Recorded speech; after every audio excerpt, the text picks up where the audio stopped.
নমস্কার শ্রোতা বন্ধুগণ, গল্প শুনতে আপনাদের সুস্বাগতম। বন্ধুগণ, গোপাল ভাঁড়ের কথা তো আপনারা সকলেই শুনেছেন। আর গোপাল ভাঁড়ের গল্প তার তো আর কথাই নেই। গোপাল ভাঁড় ছিলেন মধ্যযুগের নদিয়া অঞ্চলের একজন প্রখ্যাত রম্য গল্পকার, ভাঁড় ও মনোরঞ্জনকারী। তার আসল নাম ছিল গোপালচন্দ্র প্রামাণিক। তিনি নদিয়া জেলার প্রখ্যাত রাজা কৃষ্ণচন্দ্রের রাজসভায় নিযুক্ত ছিলেন। রাজা তাকে তার সভাসদদের মধ্যকার নবরত্নদের একজন হিসাবে অন্তর্ভুক্ত করেছিলেন। রাজার সমস্ত কাজে গোপাল ভাঁড় খুব সাহায্য করত।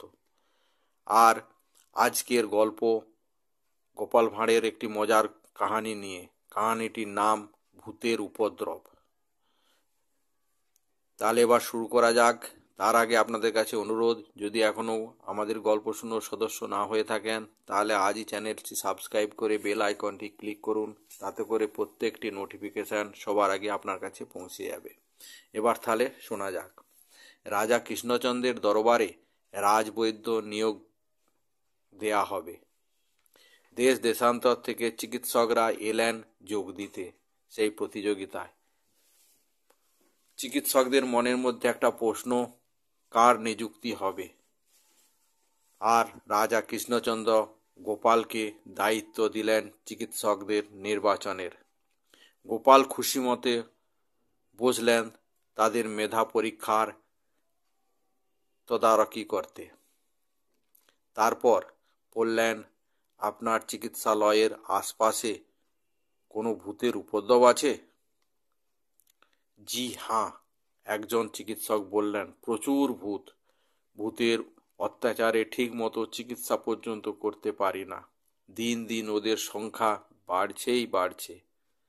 এবার গোপাল ভাঁড় তখন দ্বিতীয় চিকিৎসককেও জিজ্ঞাসা করল, আপনার চিকিৎসালয়ের আশপাশে ভূতের উপদ্রব কেমন?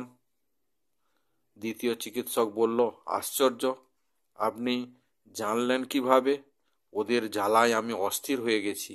দিন দিন ওদের সংখ্যা বেড়েই যাচ্ছে। কি করা যায় কিছু চিন্তা ভাবনা করতে পারছি না। এভাবে আরও অনেক চিকিৎসকদের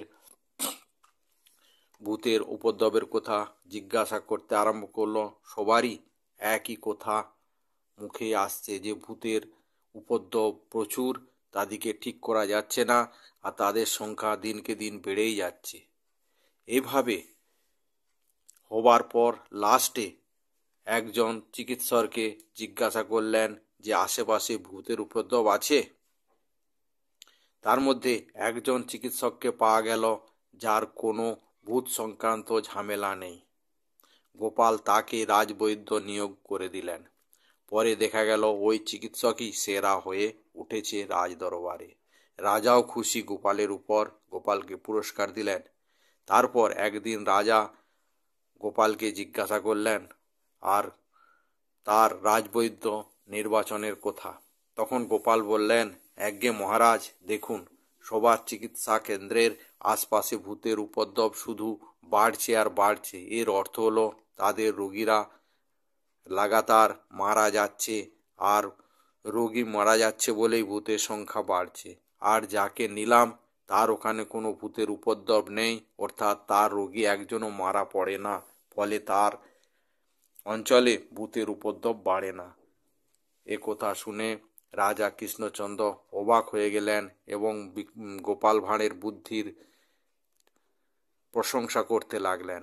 তার সাথে সাথে সব সহসদরা একসাথে বলল, দারুণ গোপাল, দারুণ, তোমার জবাব নেই।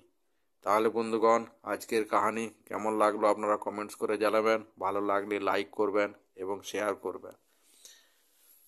তাহলে আজকের গল্প এখানেই শেষ করছি। জয় হিন্দ, জয় ভারত।